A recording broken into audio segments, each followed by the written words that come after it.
Now, the word to be noted here is the word saha. Saha na vavatu, saha na bhunaktu, saha viryam karavavahai. So there is a word saha which means you and I. So when in ancient times they examined the teachings of the Upanishads or sat together and learned the practices of yoga, not only the practices but also the philosophy of yoga, theory and practice both, there was a sharing between the teacher and the taught. This is very important to note. It's not as if the teacher said, okay, do it, and you did it. No. There was always a dialogue between the teacher and the taught, and unless we work together, it's not possible to look at something that we are now trying to look at. A satsang is not a talk or a lecture, but a journey into exploration shared by you and me. And for this, we need some kind of protection. Now, physically, I think we are protected. Are we protected from the buzz? Or no? So, physically, we are protected because we are sitting inside this room now. All fine, okay. Then there's the other kind of protection, which is the mind has to be protected from distraction. One can sit here, but one's mind can always be wandering around, get caught with so many distractions. The physical body is here, of course. So the prayer also is, may we also be protected from internal and external enemies. The internal enemies are the distractions and temptations that take us away from the core of our being. And the external, we know. External protection. You need a place to sit where when it rains you don't get drenched, when there's too much heat you don't feel hot, and so on and so forth. The next one, sahano bhunaktu, may you and I be nourished.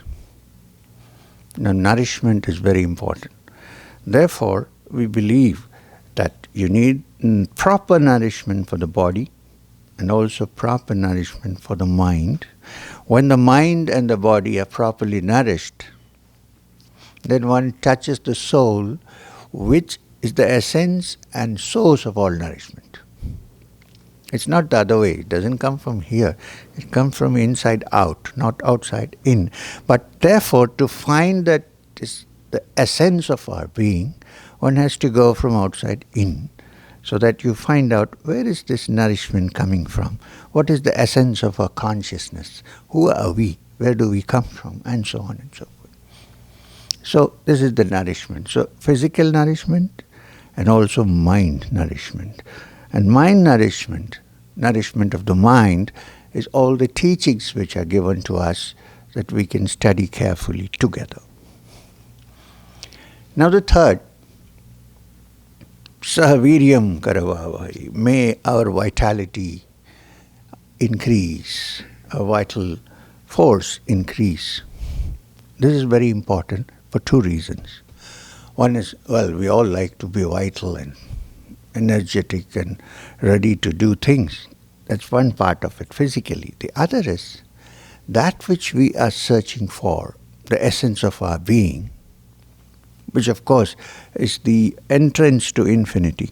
Let's put it this way. I might be a little bit of a hyperbole, but true. This which we seek is so subtle that it requires all our energies to look in. So you can't start this inquiry when we have lost all our energies. Some people say, okay, now I am retired, I'm going into the spiritual life. Right? It is not an occupation for the retired.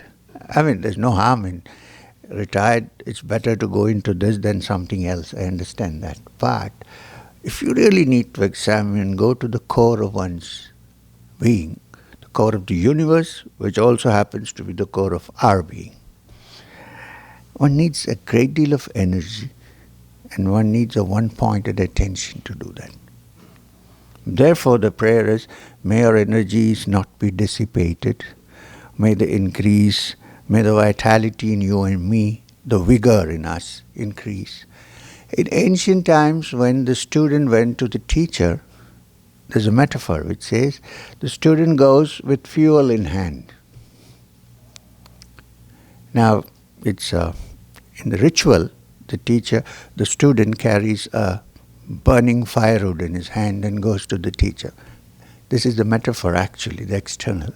What it actually means is when the student goes to the teacher, he still has enough fuel in him, or her, sorry. So that you don't go when everything is over and dissipated. When you have no fuel, you can't run the car. So, therefore, to gather fuel is also, in yogic terms, keeping the mind away from distraction, because it's distraction that dissipates our energies. So this is the third. Then the last one, the next one, Tejasvina Vaditamastu. May the spiritual energy in us shine forth. Just as there is physical energy, there is spiritual energy. And the link is between the mind, the body, and the inner being. I am deliberately not using the word soul because it's not as if it's some kind of thing like a wraith that comes in and goes out and so on. It's an essence of an all-pervading reality which is here, there and everywhere. So the yogi who touches this is no more separated from the rest. Is part of one whole. W-H-O-L-E, not H-O-L-E, whole. W-H-O-L. So this is the prayer with which we start. And I said, we do this in a satsang. So you might be wondering if you are, I'm sure many of you know. What is a satsang as opposed to just a talk? Now we need to look at again at the meaning of the word. 2 syllables, sat and sang. Sat and sang. Sat, the word sat means the reality, the truth, as opposed to what we think is the reality but is not. And Sangha is a group of people, like now you and me, sitting together and trying to find out this reality. So one would say, well, there's nothing to find out reality, everything is real. Well, the Vedantin and the yogi questions the statement of ours when we say everything is, you may think it's real, it may or may not be real. And what you think is real may be something else than what you think it is. I'm sitting here, right, where I look contented and happy and so on, and I'm wearing a nice shining vest and so on. So you must be thinking, oh, this guy must be a yogi who is liberated. Who knows? This is appearance. Well, many times appearance and reality go together. It's okay. But still, it's an appearance. You don't know really. So when you look and find that it is not so, then you say, oh, we thought this is real, but this is not real. Let's go into this a little more. We think that the world that we know of, which we see, which we contact every day, is real. Yeah, it is. Morning I need to wake up, I need to go to work, I need to drive my car. Well, it looks all real, fine. But really,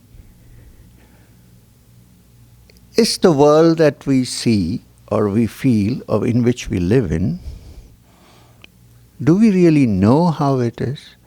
Or do we know only the picture presented to us by our sense organs? Please look carefully. Okay.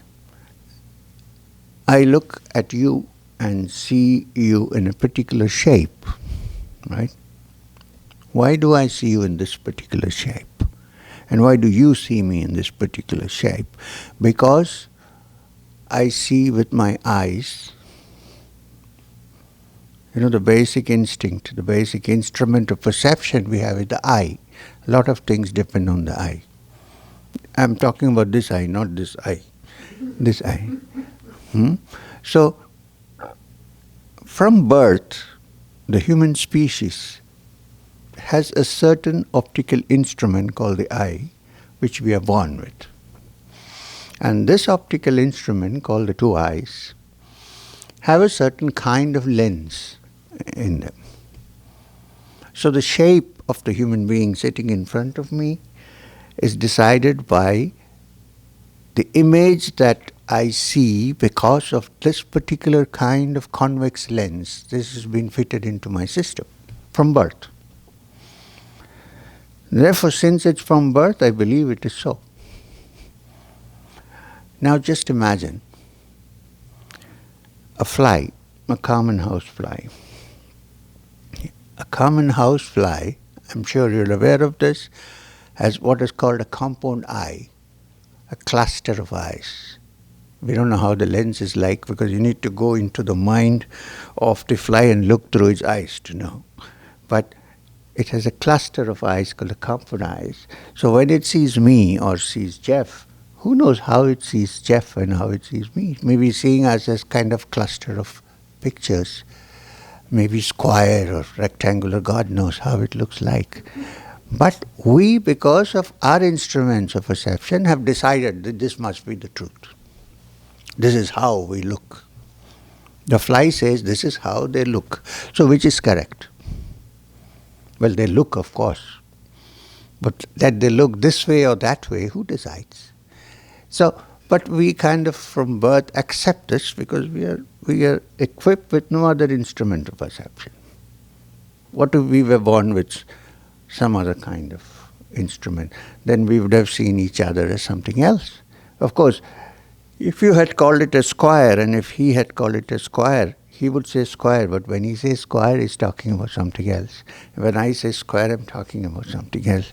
So, what we are trying to say is when you say the word Sat, it means the reality as it is and not as we think it is. Well, there is a reality, no question. But what it is actually very relative and cannot be absolutely pinpointed. There is a reality. We see something, yes, but what we see can be quite different from. So therefore, like Alexander Pope, the great poet, said, the difference is as great between the optic seeing as the object seen. So therefore, when you say Sat, it means, is there an absolute reality beyond these appearances, these relative appearances? Is there something which is the same, no matter who looks and from what angle? This is Sat. Now again, we want to look at another example. All I'm talking is not my own, okay? Well, I might have gone into it, experimented and found out, but originally the subject matter is not my own. 2000 years ago, the Upanishads have discussed it, threadbare. And then the Buddhist teachings have discussed it, threadbare again. And then the ancient yogic texts have discussed it, starting from Patanjali onwards. So many yogic texts which have discussed this. Now the difference between the theoretical discussion and actually finding out the reality is the difference between the teachings of the Upanishads and the teachings of the practical aspects of yoga. There is this wonderful text called the Bhagavad Gita in India. Well, it's all over the world now. Many people read the Bhagavad Gita. Because Bhagavad Gita is not intended for one particular section of people. It's a universal teaching. It's not restricted to anybody. And it has 18 chapters. Beautiful 18 chapters. It's interesting. If anyone plays golf, you have 18 holes in a full-fledged Golf links, you have 18 holes. Start from one, and you know how careful you have to be. Even if you have given a good shot, when you come to putting, you're in trouble. It doesn't go in, right? So, there's another 19th hole which we don't need, the watering hole. But at least you need 18. So, the Gita is like that. You need a perfect poise and balance and a good swing and complete attention to actually be able to win the match. And there's no age limit. Tiger Woods is past 44 now. So, what I mean to say is, when the comparison with the Gita is like this, the Bhagavad Gita at the end of each chapter says something very interesting. That's why I'm saying this. And this is, should I say the Sanskrit or go on with the English? Sanskrit. Sounds good, right? Yeah. So, it says, Iti Srimad Bhagavad Gita. So, this is the Bhagavad Gita, clear? Upanishads. It also says it is the teachings of the Upanishad. Brahma Vidyayam is the knowledge of the Supreme Reality. Yoga Shastre. Next is Yoga Shastre. And then, of course, Sri Krishna Arjuna Samvade, a dialogue between Krishna and Arjuna. Now, why has that Yoga Shastra word been put after Brahma Vidya, understanding the Supreme Being, reality? Because yoga is the practice by which you can understand and experience for yourself the truths which have been described in the Upanishads. So it's a very important part of it. So when one learns how to give one-pointed attention and move the mind away from all distraction, then you have mastered yoga. Not otherwise. You can do all the asanas in the world, but if the mind has not attained that poise and that one-pointed attention, one cannot be called a yogi. You can stand on your head for half an hour without distraction, not enough. And without falling down. But when the mind can stand that way, one-pointedly, undistracted, then you're an yogi. Why? Because then you penetrate into the mysteries of your own self and discover that the inner core of your being is no different from the inner core of the universe. And this is a greatly liberating experience, because you can no longer consider anything or anybody as outside yourself. It's all part of you. Right? It's, instead of United Nations, it's United Souls, US. Oh, I just found that it is the same. Anyway, so now we are going to look at the thing which we call consciousness. Interesting.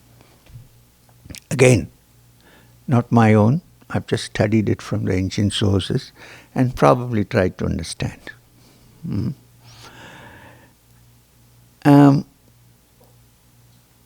From ancient times, the great rishis, India seems to have a lot of material on this subject, simply because when the rest of the world was experimenting and trying to expand in the material world, there were a set of people sitting there whose main job was to delve into the inner.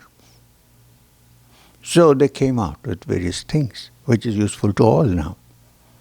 It just happens that there was one group of people who were more interested in the inner than the outer, while the rest of the world, well, it's good that people did many things in the outer world, because today we have internet. Well, you can use it for good or you can use it for bad. Today we have God who knows everything. Google. Big G. The Freemasons have a G hanging from the roof, made of gold. And the other day somebody asked me, what do you think is this G? a very veteran Freemason. Unfortunately, people don't know what the symbols mean these days. I said, Google. So it's good because now communication has improved. Wisdom can go fast here and there. Jennifer sends me 10 emails a day and so on. But one needs to know the essence before one can use internet to share it with others.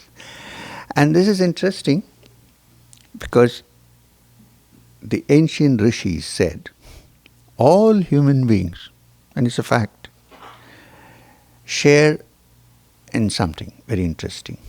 And what is that? That you and I, all of us, pass through different states of consciousness which is common to all of us. What are these states? One, the waking state. In fact, there is a specific Upanishad which has only 12 verses, the shortest of the Upanishads, that deals with this subject. And the Mandukya, it's called the Mandukya Upanishad, says that we all have in common 3 states of consciousness. Nobody can deny this, okay? You don't even say, ask me, prove it, but it's there. It's self-evident. And what are these states? One is the waking state. Right? What we all I hope so. If it's too boring, we may not be in the waking state. But the waking state of existence, which we are all aware of, which we know about,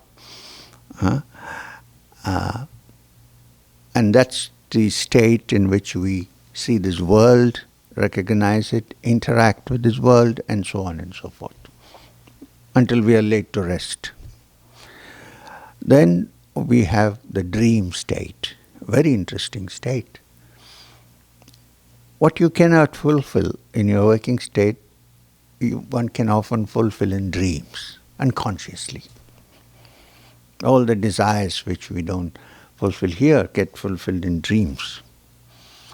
And dreams are so fantastic that sometimes you have wings in the dream, which you can't have here.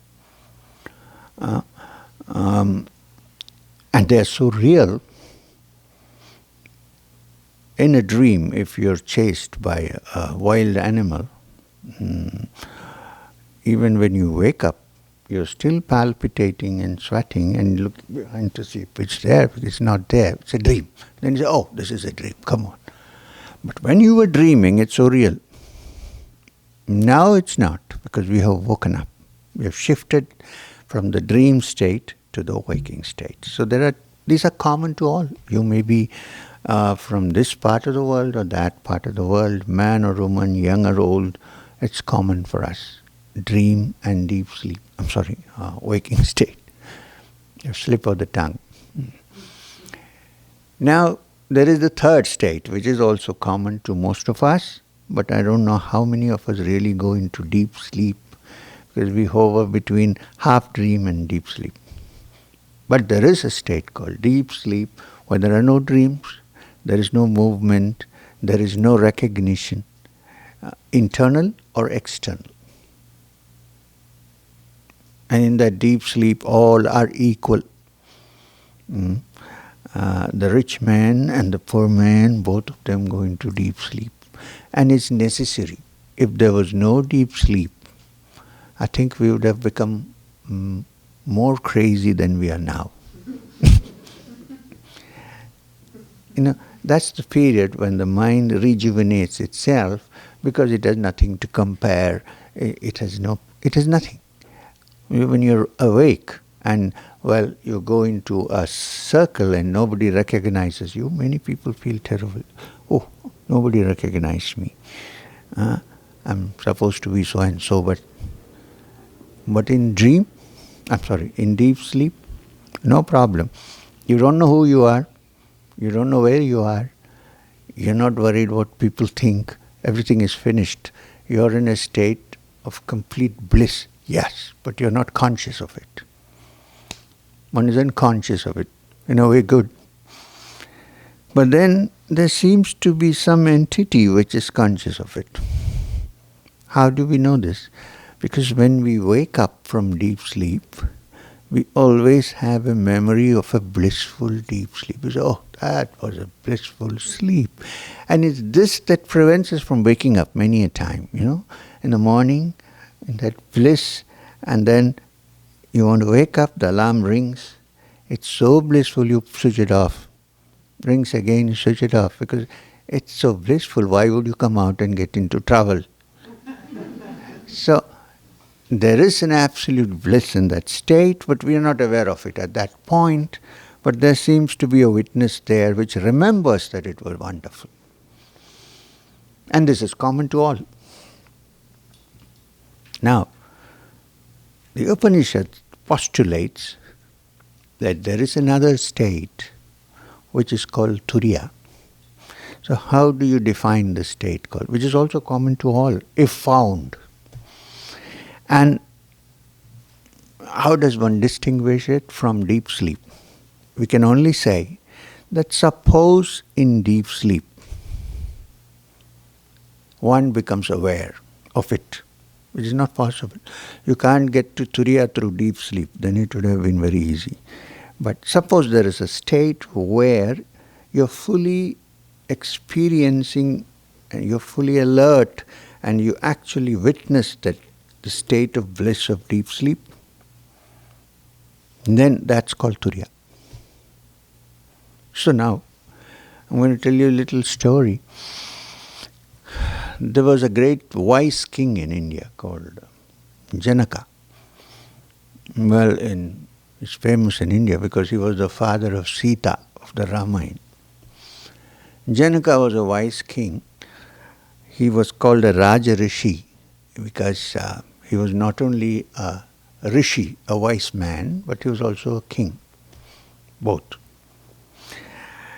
Which means you can be a king and you can still be a Rishi. That's what it means. You don't have to throw your crown away if you know how to live. Yeah. So Janaka once had a dream, and in the dream he dreamt that he was a beggar, wearing torn clothes, so hungry, begging for food. No one was giving him food. It was pain and sorrow. And then he woke up. When he woke up, he found that he was lying in his luxurious bed in Videha, his kingdom. And then it occurred to him, what if this dream had continued for a long time? So when his great teacher, Yajnavalkya, the great Rishi, came, he asked him the question, "Sir, please tell me, am I a beggar or am I a king? Because when I was a beggar in the dream, I really was a beggar. I was hungry, I was crying, there was pain, and now I wake up and I find, well, I am the king. Now which is the real situation? Am I a beggar? What if this dream had continued?" In fact, sometimes one wonders, a dream is so real when you're dreaming that you will not admit it's not real when you're dreaming. When you wake up, it's gone. What if one day, in this state which we call waking, what if one day we stretch our hands and say, "Oh my God, what a long dream." Who knows? Oh, you won't believe it now, of course. Just as one wouldn't believe in a dream that one is dreaming. Yeah, in a dream you don't believe you're dreaming. It's real. So here, it's very real, but who knows? There may be some screw there. Well, it's good to take off all the screws, but at least one or two. And then you see that this is also kind of a projection from somewhere. But the one who projects is real.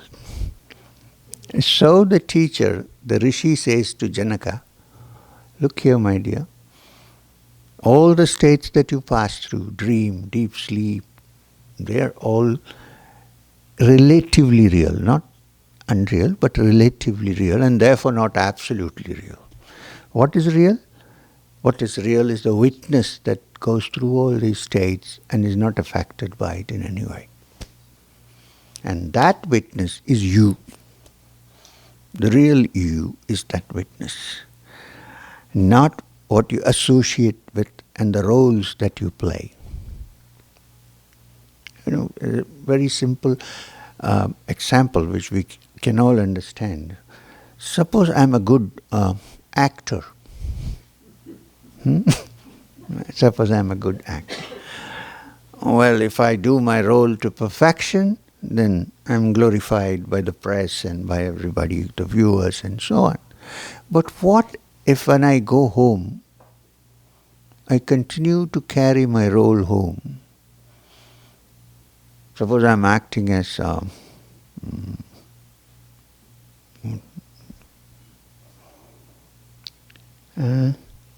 trying to look at some character which can relate to everybody. Well, suppose I'm acting as Ben-Hur.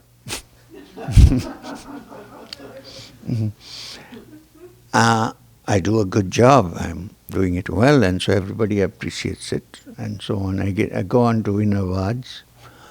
When I go home, if I go to my wife and say, I'm Ben-Hur, what happens? Now there is trouble. Not only because of the wife, but anybody. Because I'm now taking my role too seriously. I mean, it's all right for entertainment, but when I begin to believe that I am what I play, the role, then we are in trouble. Unfortunately, that's what we do all the time. So the Upanishad says, when you need to play your role, okay, do it to your perfection, but remember that the one reality is different from the roles that you play, the multiple roles. We have many roles. We are husbands, we are fathers, when we are small, we are sons, and so on. But these all are roles. So what is the essence? Essence is that reality which in the depths of our consciousness shines forth and which is common to all. And when one finds that reality, one realizes that it is the same spark in all living beings. It's not different for anybody. And it is this that we seek in this earth when we try to improve ourselves. It's actually what we seek is this essence. Because this essence is also the epitome of fulfillment. The emptiness that we have in our minds, which we try to fill in all the time through external sources. Well, this whole world moves on that. Otherwise all the malls would be closed.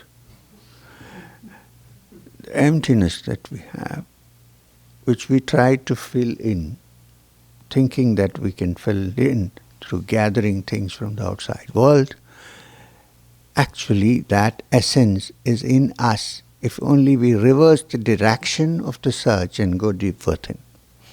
And then we find that in us is the satisfaction that you seek in the outside world. It's not that which gives us satisfaction, but the inner which when manifested, that gives us satisfaction. Now, if I take this close, it starts.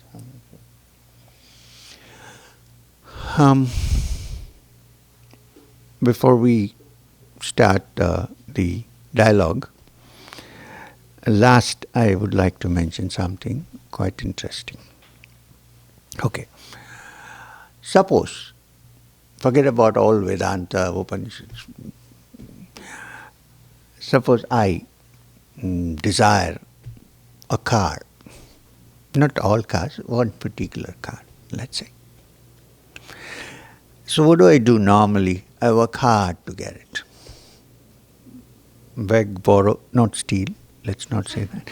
We beg, borrow, we go to the banks, we talk to people and so on and so forth, and finally I get my car which I wanted. It depends on what your ambitions are, the brand. Got it. So when I get the car, for which I worked for 3 years trying to get it, depending on the brand, the harder we work, Now I feel I'm on the top of the world. I'm very happy. I'm completely satisfied. Not completely. Because then I drive around for a year, and while driving I look and I see somebody going in a better car. Then my happiness is gone for a toss, so I need to again work. I need to, stress myself for quite a bit to get that, and so on. There are some people who stop and say, "Oh, I give up, this is enough." But there are others who, it's not bad, okay? They want to get a bigger one and a better one and so on. Now when you get it, then you're happy again. Now you watch this carefully. Is it really that you're happy and satisfied because you got the car you wanted? And now the yogis, who are experts in studying the mind, said, hey, it's not that you have acquired it that's giving you happiness and satisfaction. It is that for a temporary period of time, the mind has stopped craving. So I'm very happy. I'm absolutely fulfilled because I'm not craving. I'm not looking for anything this way, that way, because I have what I want. I have my Rolls Royce in my garage, so I don't need to look here and there. So what's happened is, it's not so much the roles, but the fact that I am satisfied and my mind is not trying to grab temporarily for a short period of time. That's when I'm supremely happy.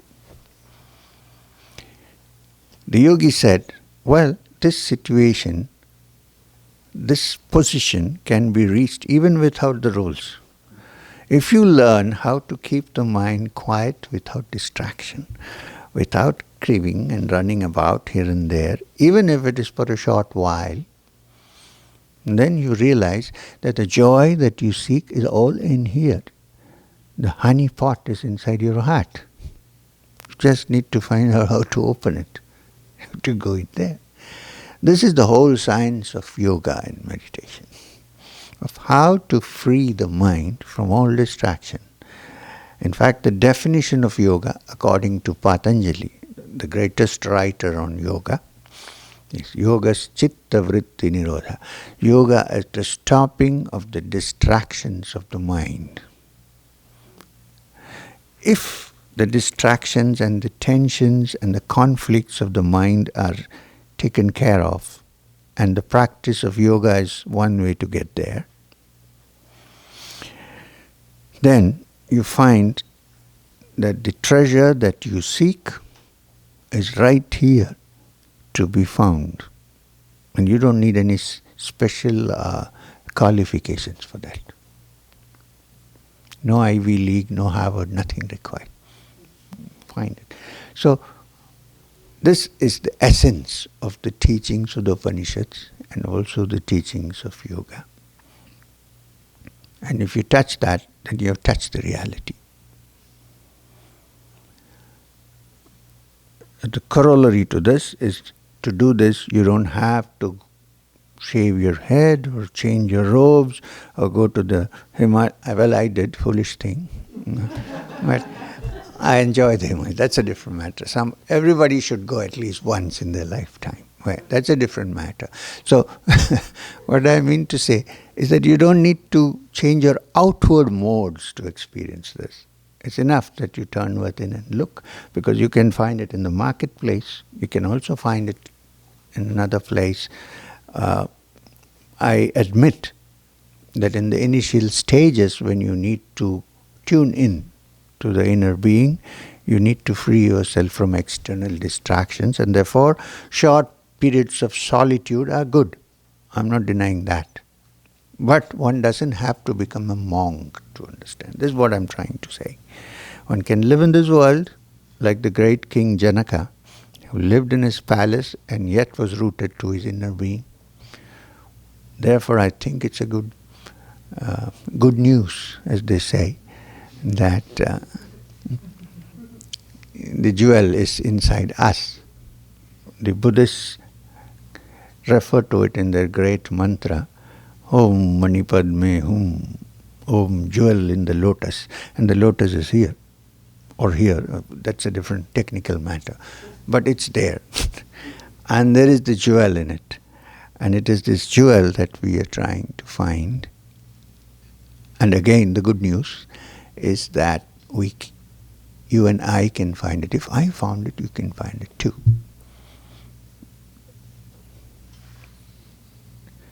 The time scale might differ because of various reasons, but certainly one can look for it and find it. I'm going to now stop this monologue with one beautiful statement that does not come from the Upanishads or from the Gita, but comes from a much later text, which is called the Bible, the New Testament. And the Gospel, it could be Matthew or Mark, I'm not so sure. And it says, this man who walked the streets of Jerusalem, who said that he has no place to lay his head. When in India we call such people parivrajaks, wandering yogis, standing up on the mount. You know, the famous Sermon on the Mount, it's so short and so concise and beautiful. I'm not a Christian preacher, okay, but it's beautiful. I think there was a great yogi there, walking around. And he said many things, but one thing which is connected to what we discussed today, she said was, lay treasures in your heart where thieves do not break in and steal. So, let's think about that treasure. It's there. You need to just go in and find it. And to find it, first you need to assure yourself, perhaps it's there. Mm-hmm. Thank you very much.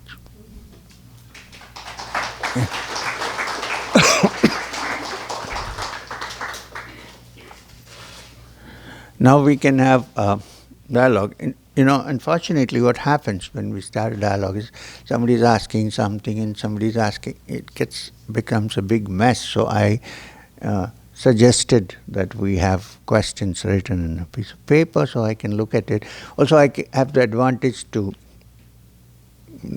put the question I don't like at the back and read that.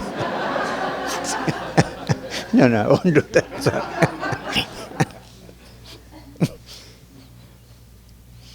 Says, Pranam, is having a shy personality a disadvantage and does it need to be changed?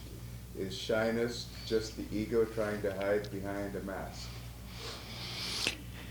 That's a profound question. Sometimes, the word shyness here could have also been used to say that one has an inferiority complex. Well, for people who are shy, by nature, I'm a shy person too. I sit here, I talk, and I go back and I try to run away because I don't want to meet people. So there's nothing wrong with being shy. I don't think there's any. Shyness is a wonderful quality, especially for women. I like shy women. I don't know why.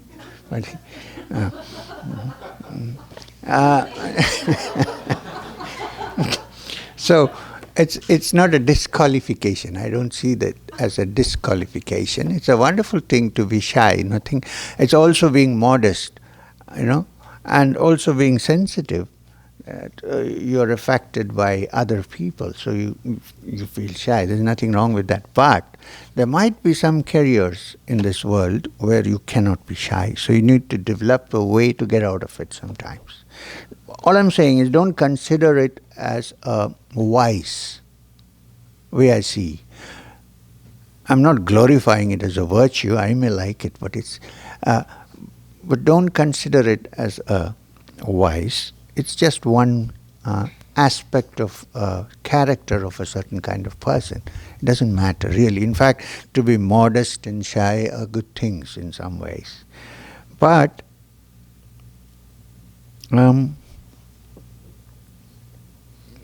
what you should think when you're shy, And when you many times shyness is an expression of feeling inadequate also. And it's a kind of an inferiority complex. So then, when this happens, try to develop the superiority complex. And, how do we do that? I don't know if there's a word like that. How do we do that? By understanding the fact that the essence of this whole universe is a spark in my heart. Therefore, I'm not just a nobody. There's a great hope that inside me is infinite potential. And this infinite potential would be allowed to come out if I say, no, I'm not so limited. I'm not so small. So then allow it to grow. I just use the word superiority complex. It's not a complex actually, it's an attitude. Try to move into that attitude so that you can handle this. If you want to handle it, there is nothing wrong with being shy. And then the second part of this question, is shyness just the ego trying to hide behind a mask? Well, what do you got to hide? I think it depends on the individual.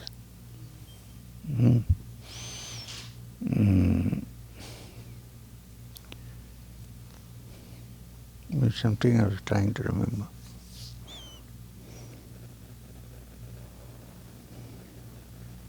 Yeah, somebody said, asked the question, is life worth living? And the answer was, it depends on the liver. So, keep your liver in order. I think we won't go more in.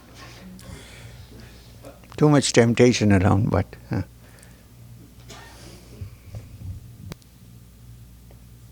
Yeah. Now this question is, I believe you said, yes I did, that Om is the bridge that links this world with the other. Can you elaborate on this, on the importance of Om? Now, I don't know how long this is going to take, because you're asking me such a serious question, and it's, well, we'll try to keep it as concise as possible, if you don't mind. Yeah. Now, Om, first of all, get rid of the idea that Om is the sound that belongs to any particular denomination. From our understanding, Om is a universal sound. Just because it's in a particular language written doesn't mean that it belongs to any denomination. It's a denomination-less sound. It has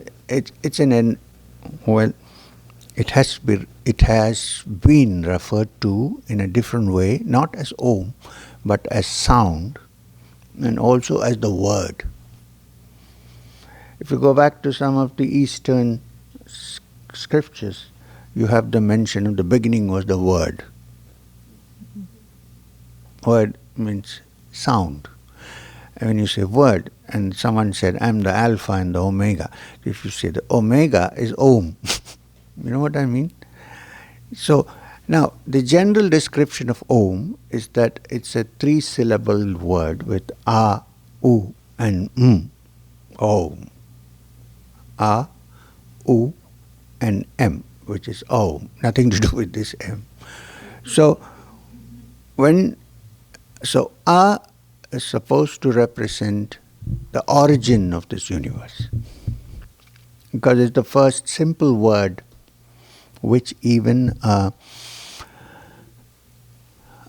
dumb person can pronounce.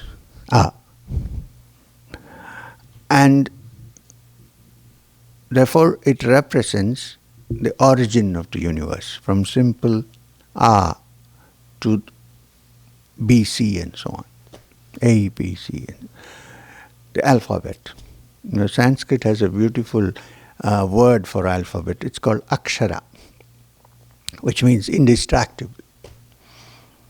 So, A is the basic sound which represents creation, origin, and U is the middle sound, the middle of your tongue, which means what has been created needs to be also,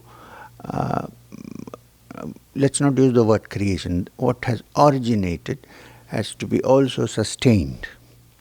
That sustaining part is the O. And when you say Om, you are close to your mouth. If you need to utter another word, then you need to open your mouth again. You can't do it otherwise. So that is the end of that which originated. So creation, preservation, and transformation, destruction. Destruction is actually transformation, because if you don't destroy the old, there is no space for the new. So this is the usual explanation, the philosophical meaning of Om. But there is also another philosophical meaning of Om. We discussed this just now, actually. And that is, the first syllable represents the waking state. This is from the Mandukya Upanishad. And O, Om, so U represents the dream state. And when you say Om, all finished is the deep sleep. And then once you have said Om, you don't suddenly say Om. Om. You know that half said sound, the unstuck sound, this is Turiya, or that which is the witness of all the three states, which is free of everything. So this is the meaning of Om. However, Om is just not the meaning, but the sound is a very potent thing that can connect the human organism to that which is beyond. When I say beyond, it starts with going inside first. When you touch the inside, then you see that the outside and the inside are the same. There is no difference. Let me put it this way. Okay, now, if you chant the sound of Om, either as Om or as Om, and continue to chant it with your attention on some of the centers of the human psyche, then it's possible for you to connect to your inner essence.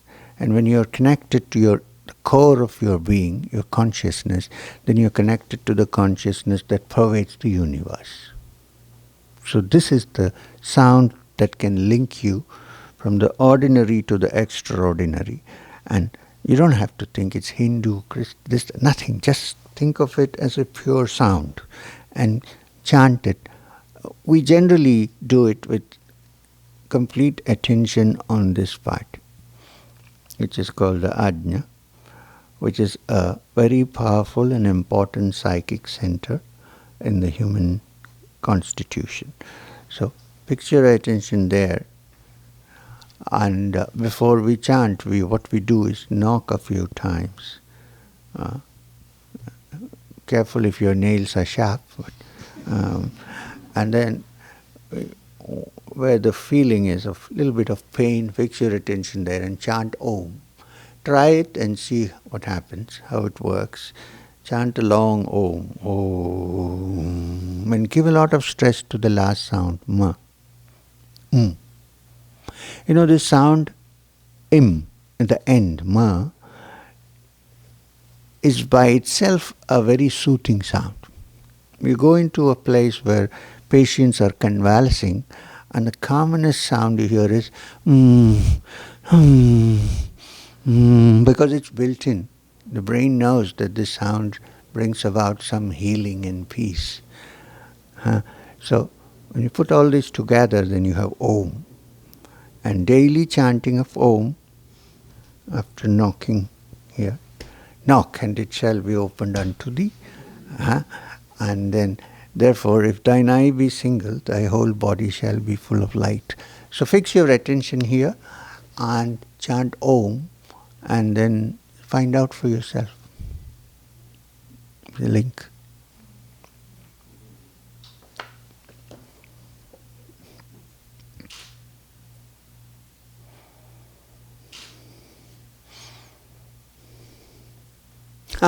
This is a good question. It seems like most of the gurus in India are men. Why is that? That needs some cerebration. I'm trying to figure out why.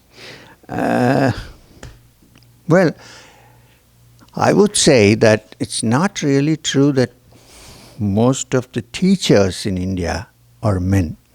When you use the word gurus, then you're referring to the new generation, probably.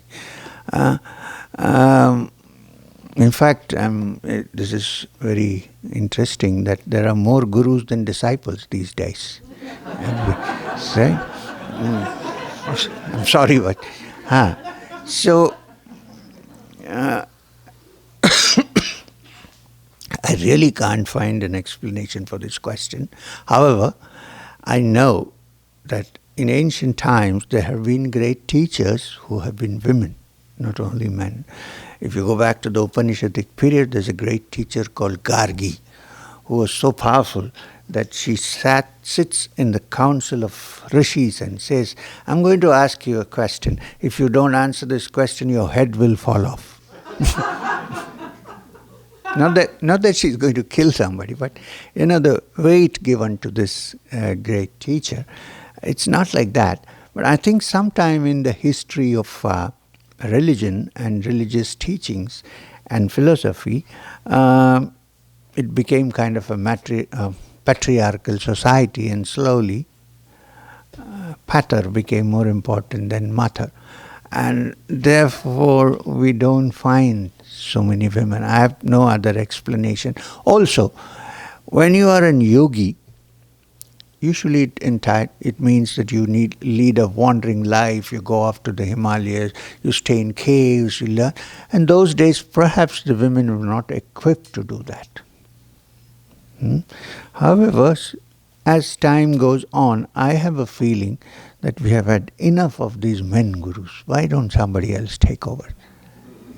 Don't ask me why there weren't. We can change this record now. Why not? There are women teachers. It's not that there aren't in India, in other places.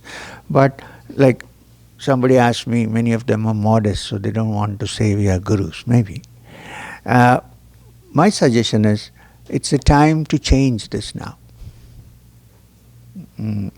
I'll be very happy if any one of the ladies here would want to become gurus. In the real sense of the term, not a money-spinning racket or something, but you know what I mean. It will be wonderful to do that. Also, let me tell you that women are not less qualified than men to take up the teachings. Yes, that's very clear. The teaching is addressed to not only to men. If you take some of the traditional textbooks of yoga, which belong to the Nath Sampradaya, well, I belong to this tradition, most of the teachings are the great yogi god Shiva teaching Parvati, his wife. Look, listen, this is what yoga is all about. Which means what? Then she can transmit it to others. So she's already become a teacher. So you're right that there are less women than men in this field, but you can change it if you want. I'm being serious. If you do it, then I think more people will learn this. In India, for instance, not only in India, everywhere, the first influence that the child has is from the mother. And if the mother can change, then the child would also be changed. So, while it's a good question, which I am not able to answer in entirety, it's a good suggestion that you have given so that we can change the status quo now. Turn it around a bit.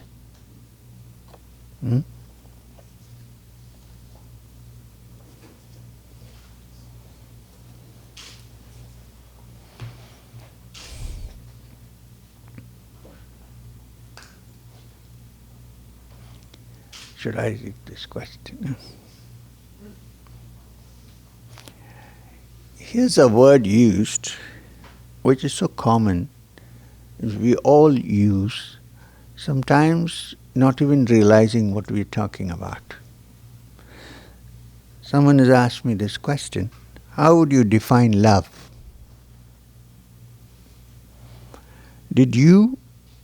Obviously my autobiography has been read, Did you and Maheshwarnath Babaji discuss love? Maheshwarnath Babaji will be my guru, my teacher. Not so well known, of course. Hardly known before I think I wrote my autobiography. So have we discussed love? And how would I define love? Well, love is something which we really cannot define. But since the question is asked, I would like to say that love is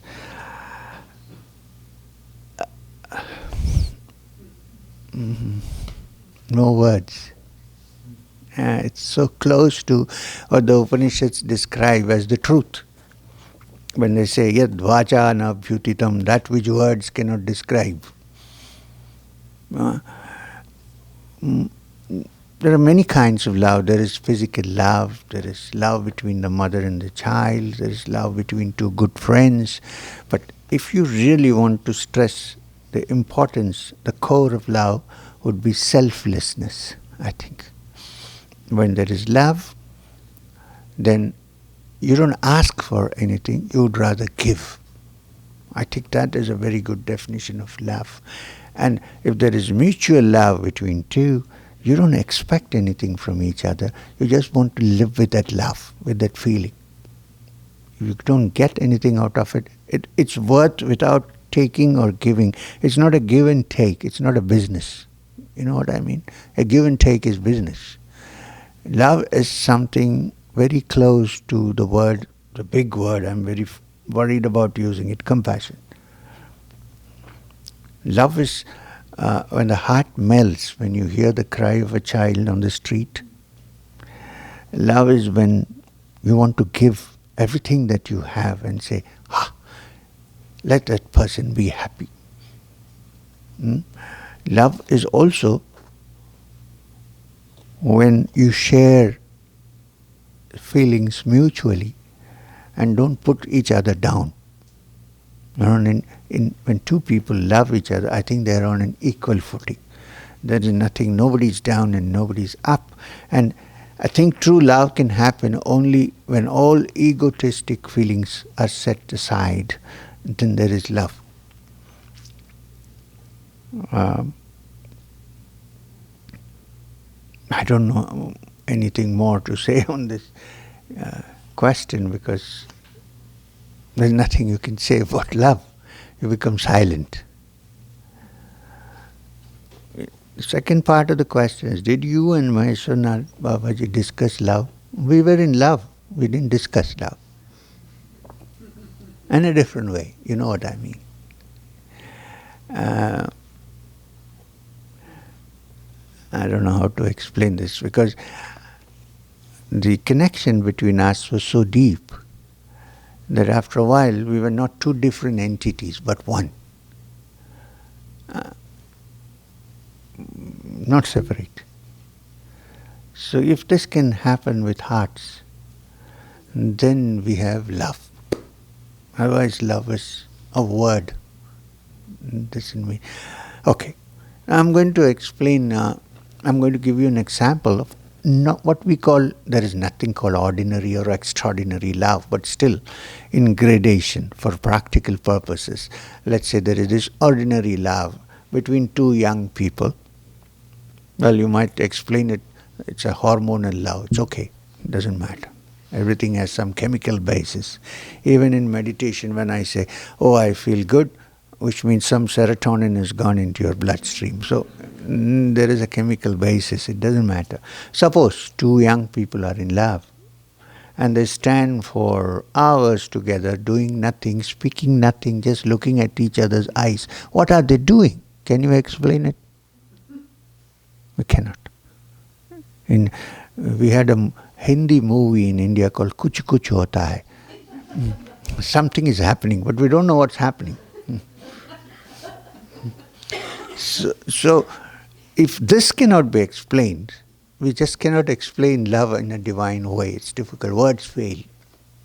But it certainly is that in true love, There is no give and take, no expectation of profit.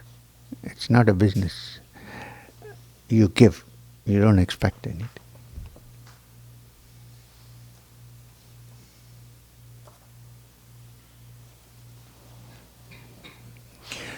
This is not a question, it's a statement. It says, could we go with you to Mount Kailash sometime? Well, we could, but I need to work out how, why, when. Let me tell you this Mount Kailash is a wonderful place up there, but it's not possible, especially now that it is in Chinese territory, for huge group of people to go together there. You need to go in small little groups. And the moment I announce that I'm going to Kailash, I don't know how big that group is going to be. So it's kind of, we need to look at the logistics. I've taken people before, but for some years I haven't been. Maybe I would. Now I've turned 70, so if I have to do it, I have to do it fast, because I'm still able to walk. I hope I walk for a few more years, because Babaji has given me some work, and I know that till the work is complete, he's not going to let me get out.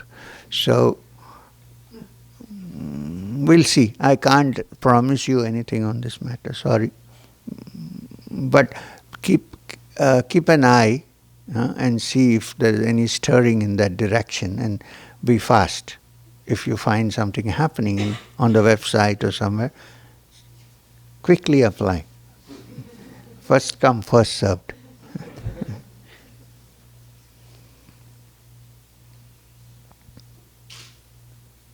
Now this is somewhat a technical question, which is to do with the different schools of thought in India regarding philosophy.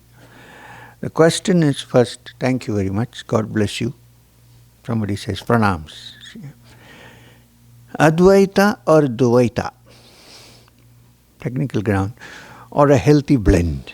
How do we reconcile? Now, first the word Advaita and then Dvaita. Advaita means, the ancient teachings in India, the Upanishads, were interpreted by different teachers in different ways. But the wonderful thing about it is that it can be interpreted in different ways. That doesn't disqualify it. It actually qualifies it. Because if something is infinite, there must be infinite ways of looking at it. If it's finite, there could be only one way of looking at it. If it's infinite, then there must be infinite ways of looking at it. Now, among them, one of the major way of looking at the teachings is Advaita, which means there is only one supreme reality existing. And according to pure Advaita, which was advocated by the great Shankara, the great religious teacher, the philosopher whose name was Adi Shankara. When I say Adi Shankara, I'm talking about the first Shankara, not about any other Shankaras now. So, he explained and interpreted the teachings of the Upanishads in the Advaitic form, the philosophy called Advaita, which said that there is only one reality, which is called the Brahman. So what about the diverse universe that you see? It's a very extreme view. He said that universe, it doesn't exist. There's only one reality. In fact, it defined it by saying, Brahma Satyam Jagat Mithya. I said, this world is a lie. It doesn't exist. And he gave an example, which is also given by the Buddhists. The example is that in the night, you see a rope and mistake it for a snake. And you have all the reactions of having seen a snake. But when you switch on the light, your flashlight, well, it's not a snake, it's a rope. So all your reactions were illusions. So he said, this is the world that we see, and the only reality, there is no snake, there's only the rope, the Supreme Brahman. Okay, that's one philosophy. I would say that's one way of looking at it. Then you go to the next one. After a period of time, the Advaita philosophy of Shankara became kind of a dry matter of discussion with people. There was no heart in it. Where people only, oh, this world is an illusion. So if it's an illusion, you don't have to love, you're not concerned about hate, nothing is all gone. So came another great teacher called Ramanuja, who introduced what is called Vishishta Advaita. He said, yeah, there's only one, but there are also many, and the many can become one. And he also introduced devotion into the practice. I'm not saying that Shankara did not have devotion. He had. But then people stressed more on these hair-splitting arguments of Advaita than the essence of Advaita. So it degenerated. At this point came Ramanuja, who said, well, that there is Supreme Brahman, and he renamed the Supreme Brahman as Narayana. And he said that this conscious Supreme Being is there, of course, but the world is not an illusion. The world is an illusion the world is an illusion only when you understand the truth, not before that. When you're still in this relative world, it's real. When you understand, then you see, like waking up from a dream. And he also said the difference between a human being who also has a spark of the divine and the Supreme Being who is the originator of this universe is like this. He said, the content of water, the chemical formula of water is H2O. Right? He didn't say H2O, I'm just giving a name. He probably didn't know organic chemistry. So, H2O. Water everywhere is H2O, in the sea, in the river. Also, if you have a bowl of water, a small cup full of water put on the table, this is also H2O. It's water. Basically, it's the same. Qualitatively, it's the same, but not quantitatively. He said, while this is water, and the sea is also water, you can't run a ship on this little bowl of water that you have on the table. That's the difference between the human soul and the Supreme Being. So he kind of divided it a bit. I don't know if it was a good thing or a bad thing, but he did. Then came another teacher called Madhva, who was quite fed up with these people saying this world is an illusion and still eating, drinking, making merry. He said, if this is an illusion, why are you indulging in all these things? He said, this world is real. The supreme reality is real. Both are real. This cannot become that, because if the finite, which is the human being, can become the infinite, then that is not infinite. Because an infinite is not a conglomeration of finites. You cannot find an infinite where all finites gather together. It cannot be. Infinite is infinite. Finite is finite. So then what is realization? According to Madhva, when the mind is completely clean of all impurities and distractions and tensions, then the divine is reflected in the heart. That's all you can do, he said. Absolutely fine. Now these are three views of the same thing, and I think there could be a million views because we are all different and at the same time one. Actually what is can be found out only when you have your own personal spiritual experience, not otherwise. This is where we have this beautiful story that comes from the Jain sources, ancient Jain. The Jain system of thought is a very ancient system in India. The Jain story, which was adapted later by a great Sufi teacher called Jalaluddin Rumi. I'm sure many people have heard of Rumi, who started the order of the whirling dervishes. So, he adapted this story beautifully and popularized it. Actually, the source is Jain. It is about three blind men who go to find out what an elephant is all about. Blind men. So one of the blind men touches the foot of the elephant the limb. And he says an elephant is defined as a huge pillar-like structure, like an oak tree or something. Very rough and so on, but it moves. And we have been warned that if you go too close, it might land on your head, and that's the end. His definition of the elephant. He can't see the elephant, of course, he's blind. The second blind man touches the tail of the elephant and defines the elephant as, well, there were no bathroom brushes then, but something like that, like a broom, which moves all the time, constantly, and which has bristles on it, and if you go too close, you might get hit on your cheeks. The third man touches the trunk of the elephant and decides that the definition of elephant is a huge rubber hose hanging down and moving all the time and making hissing noises when you go close. Psst, psst, sounds. 3 definitions of the elephant, of 3 blind men. And then follows a terrible fight between the 3 as to which is the correct definition. I said Madhva, Ramanuja, this blind, or that, there's a big fight. And, sometimes fights can become quite physical. There's one sitting on the other trying to strangle him and so on. The simple reason being, this is the definition of elephant. No, this is the definition of elephant. And the third, no, you are both wrong. And that's the time when a man walks in who can actually see, who is not blind. And first he separates them. He said, stand up, come on. So what's this fight about? Oh, it's about the elephant, okay? So what is the fight? Elephant is this. No, elephant. He said, this is very funny. All the 3 of you are right. He said, how can that be? He said, because an elephant is much more than your definitions. You're right. Not that you're wrong. From what you know, you're right. You're right too, because you know that much. You're right too, because you know that much. But I can see, because I'm not blind, and I see that the elephant is much more than any of your finite definitions.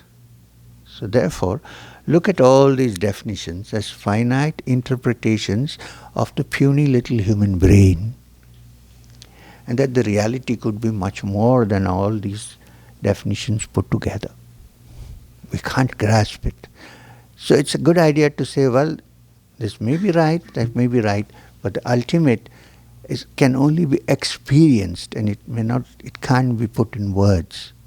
And all the writings that we have are attempts to put in words, describe the indescribable. So there may be friction, something may be different. So we stop here. I think we have had a long evening and we need to stop now. Thank you very much. I can take some of these questions with me and check on them for future. May I come prepared next time. Thank you. It was wonderful. I'm very thankful that you sat here the whole evening and attended with complete attention. I can see that. That makes a satsang. Thank you very much.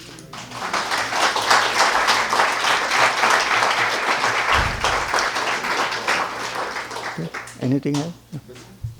No vote of thanks. No.